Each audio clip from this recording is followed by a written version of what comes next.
দোয়া দূরত্ব কবুল হওয়ার 4 দিনের আমল। সবাই ফুল ভিডিওটা দেখবেন।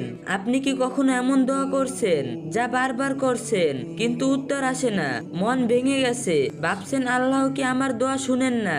এই আমলটি তাদের জন্য যাদের অন্তর অপেক্ষায় ক্লান্ত হয়ে পড়েছে। কোরআনে আল্লাহ তাআলা বলেন, আর তিনিই সেই সত্তা যিনি তার বান্দাদের দোয়া কবুল করেন।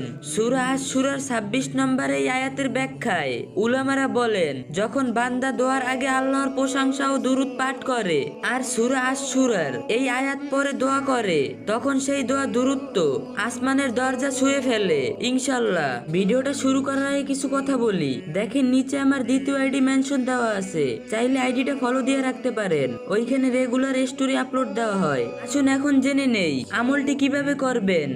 প্রতিদিন ফজরের পর বা রাতে তাহাজ্জুদের আগে 3 বার সূরা আশ-শূরার 26 নম্বর আয়াত পড়ুন। তারপর আপনার দোয়া বলুন মন থেকে নিজের ভাষায়। এভাবে 4 দিন ধারাবাহিকভাবে করুন। ইনশাআল্লাহ দেখবেন যে দোয়া আপনি মাসের পর মাস কবুল চাননি, সেটি যেন হঠাৎ বাস্তবে ফল দিতে শুরু করছে।